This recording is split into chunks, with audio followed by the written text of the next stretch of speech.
Okay, good morning, millionaires. Good morning, millionaires. I hope everybody's feeling incredible this morning. Give me a replay, gang, if you're watching the replay. I love checking in with those that check in later on, the ones that's studying, the ones that's checking out the archives. Right now, it's time to rep your city.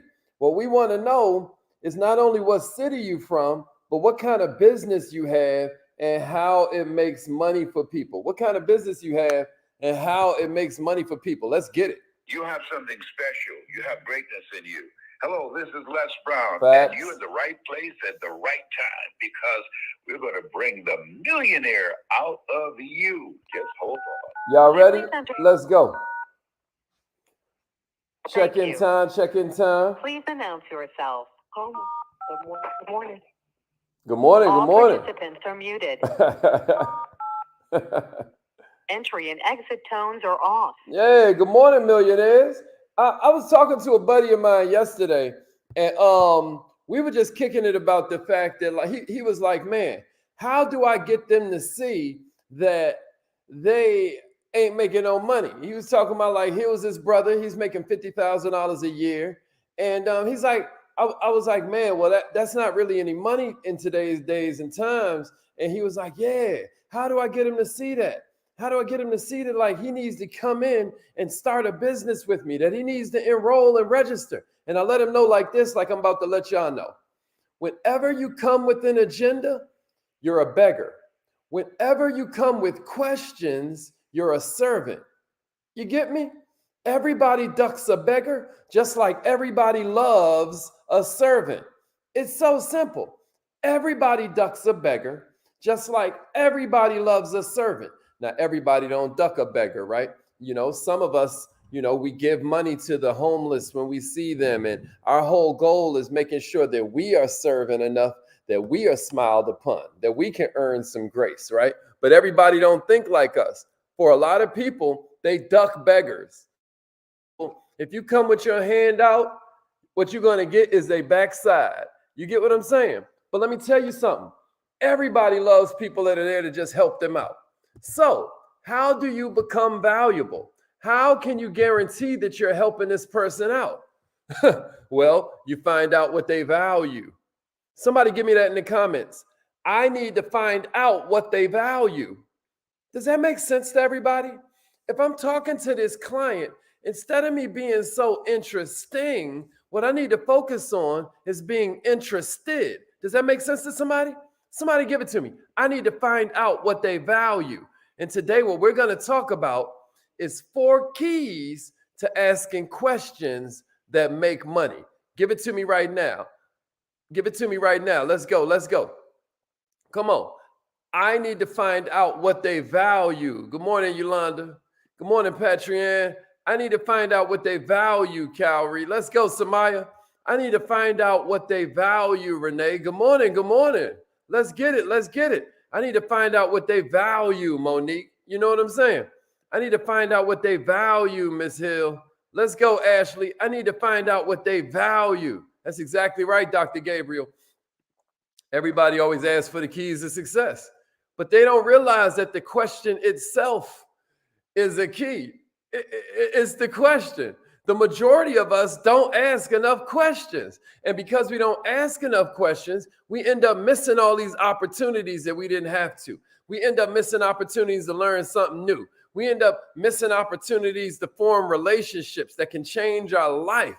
We end up missing opportunities to excel with our business or excel even in our career.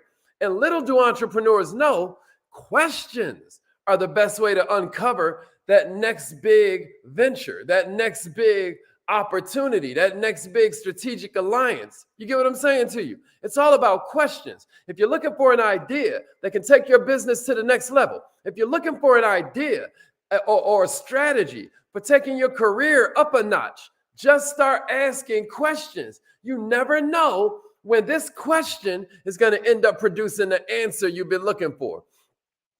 Y'all know I'm always quoting the Harvard Business Review. I don't know how many of y'all grab them things when you're in the airport.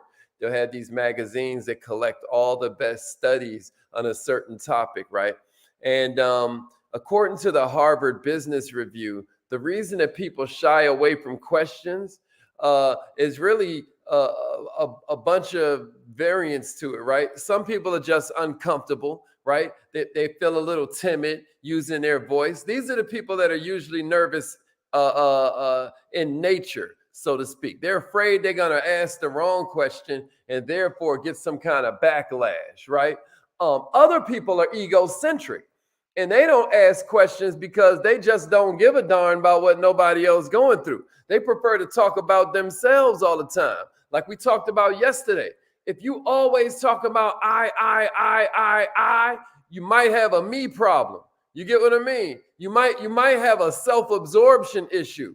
So that's it. Some people might be timid. Some people might be egocentric, right? In some situations, people are overconfident, right? And they think they already know it all, so they don't have no need to ask a question, right? They already know the answer. All three of these are crazy, man. This is crazy. It's crazy to be timid. It's crazy to be egocentric, and it's crazy to think you know it all. But if any of these describe you, I don't want you to trip. We got answers for you. And this is the perfect segue into this weekend's Kaizen Academy, which is all about setting appointments. Somebody give it to me in the comments. No appointments, no business. Give it to me in the comments. Your calendar is your boss. Come on, let me see it. No appointments, no business. If you don't have appointments, your business is dying. Do you get that? No appointments, no business. Let me see it. No appointments, no business. Somebody type that in. No appointments, no business. You know, it's like, I'm my own boss. I don't got no boss. Let me tell you who your boss is, your calendar. Somebody give it to me. No appointments, no business. No appointments, no business. This weekend's Kaizen Academy is all about setting appointments. Because if you ain't got no appointments, K. Nicole, if you ain't got no appointments, Cindy, if you ain't got no appointments, Sonia, no appointments, Don Lamar, if you ain't got no appointments, Samantha, let me tell you something, Jackie. If you ain't got no appointments, you ain't got no business. So here's what we got for you. We got 4 different hacks for you to ask better questions. Everybody with me? Yeah, your boss is your calendar. Yeah, your boss is your calendar. Here we go. Here's the first one I got for you. Millionaires, follow up with follow-up questions. Follow up with follow-up questions. Somebody write that down. Follow up with follow-up questions. You know, scientists will tell you there's like 4 types of basic questions everybody uses in a conversation. You know, there are intro questions, there's mirror questions, there's kind of like these exploratory full shift questions, right? And then you got follow-up questions. Now, what the research suggests is that out of all these different types of questions, follow-up questions are the most powerful because what they do is they show a genuine interest in what the other person has said to you. Follow-up questions show you are actually listening, right? Now people feel more respected. Now people feel more heard.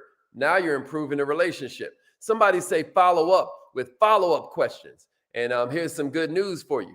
Follow-up questions don't really require a lot of thought or preparation, right? Because they're all based on the conversation at hand, right? And if you ain't the quickest on your feet, I get it. This can be a little challenging, but here's the good news. All you got to do is listen. And whenever you're in doubt, somebody write this in the comments, repeat the last 3 words they said. The last 3 words? Yeah, the last 3 words they said. And it will make them elaborate. That's a hack. Type that in the comments. If you repeat the last 3 words they said, then they're just going to keep on talking.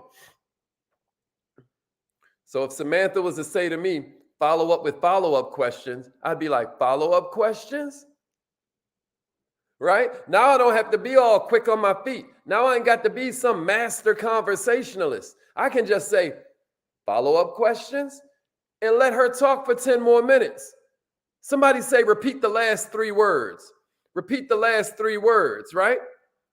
Now, instead of trying to anticipate the answer, instead of freezing up on the job, right? What I'm going to do instead is focus on listening instead of asking. And then I'm going to suddenly have something to ask. And I get it. It might feel a little counterintuitive, but just trust your boy. Just trust your boy. I guarantee you this is going to create more natural follow-ups. It's going to show the other person you value their time. You got me? You value their ideas. Just trust me on that one. Follow up with follow-up questions. Follow up with follow-up questions. Here's the second one I got for you. Watch your tone. You ever been talking to somebody and you talking to them on the phone, you driving around, they on the phone, and you headed somewhere, and you hear them on the phone like, and you like right or left, turn right, right?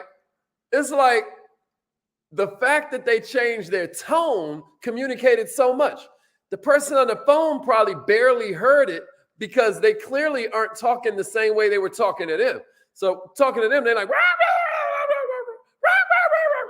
and you know that's how some of y'all be sounding, like a little puppy, like, right? And then you're like, which way? And then they're like, turn left, right?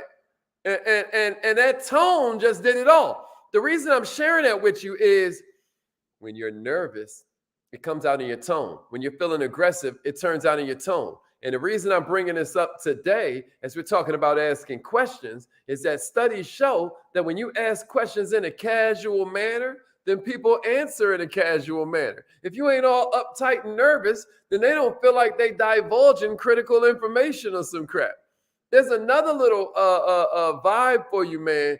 When you start talking about vulnerable things, then suddenly they're going to want to release something vulnerable, right? Now if you combine releasing something vulnerable with talking in a, hushed tone, like you're about to reveal sensitive information, right? They feel closer to you. Watch your tone, y'all.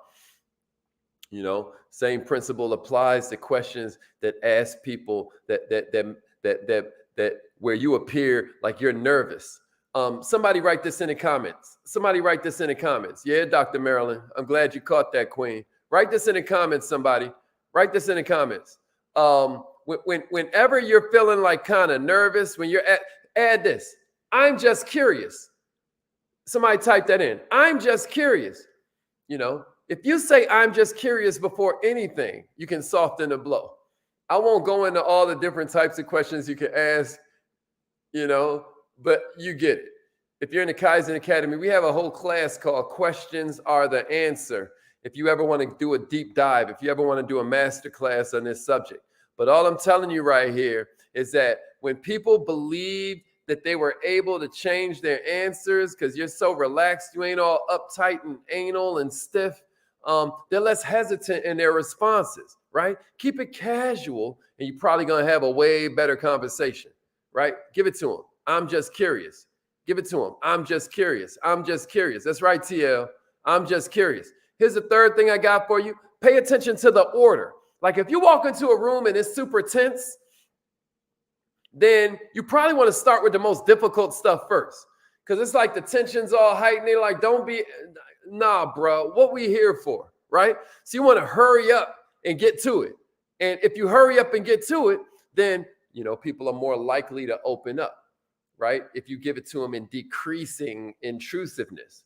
But you want to be careful even then of going too hard right away, or you're going to throw people off. So you want to find that balance between privacy and transparency. But if you're looking to build relationships, kings, queens, you want to start with the little small, baseline questions before you start getting more and more sensitive.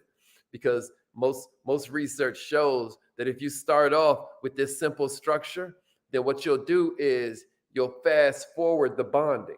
You'll speed up the bonding. If you kind of go through this structure where you start off slower and then you continuously get stronger and stronger, you're gonna fast forward the bonding a lot quicker than somebody who started off with a bunch of sensitive questions. Am I making sense? Yeah. Going hard out the gate is gonna blow that bag. It's gonna blow that bag. Here's the fourth one I got for you. Y'all knew this was coming. Keep it open-ended. If you just come in with yes or no questions, it's going to sound like you doing one of them interrogation joints with the light over, like, you don't mess up, don't you? Y'all, what was that, Minister Society, or was that Boys in the Hood? Would the spotlight you in the interrogation room? That's how you start feeling when you asking back-to-back yes or no questions. It starts to feel like an interrogation instead of a conversation. If you want to uncover information, then what you want to do is keep the questions open-ended. If you want to create a better relationship, right? If you're looking to learn something new, then keep the questions open-ended. And sometimes you even want to keep the questions indirect, right? That way they got more freedom in how they want to answer. This is going to lead to, innovative approaches that you probably hadn't even thought of, right? Because all I want you to do today is I want you to keep in mind that closed questions are going to be good in certain situations. There are going to be certain situations like you're negotiating or you're reporting or, something like that. Then, yeah, you need, yes or no. But watch it, because what you're doing with a closed question is taking away the wiggle room that allows the person you're talking to really dump some game on you, right? I hope this was helpful. Was this helpful? This weekend's Kaizen Academy is all about setting appointments. Somebody say, my calendar is my boss. If you're interested in rocking with us in the Kaizen Academy, then just hit me up for the link and we'll get it to you. Another thing you probably want to do right away is join the newsletter. It's called Entrepreneurishment. Our newsletter is called Entrepreneurishment. It's all about helping entrepreneurs get better. Every week it's probably going to be your favorite email in your whole box. You know what I mean? It's probably going to be your favorite email every week. Entrepreneurishment. Anybody out there get the newsletter already? Help me tell them, man. Help me tell them. Is it scale of 1 to 10? How good is the newsletter, y'all? That's right. My calendar is my boss. That's exactly right. My calendar is my boss. Good. Good. I'm glad this was helpful. Good, good, good. Somebody say my calendar is my boss. That's exactly right. My calendar is my boss. Let's go. Yeah. That was your favorite, huh, Dr. Marilyn? I love it. I love it.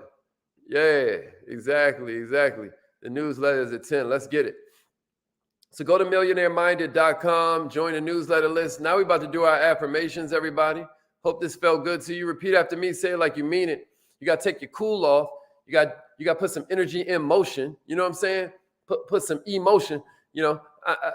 Some of y'all, we sound crazy when we doing affirmations. And some of y'all are like, I was just telling my dog yesterday, when I get bored, I get hyped. Because now I know these words is becoming ingrained in my subconscious. Y'all get bored and be like, I'm tired of doing them affirmations. I'm going to tell you something. These affirmations changed my life. I was saying these same affirmations when I was homeless. And hopefully it's self-explanatory what happened next. Hopefully, I'm showing some sort of evidence. Hopefully I'm showing the proof that's in the pudding.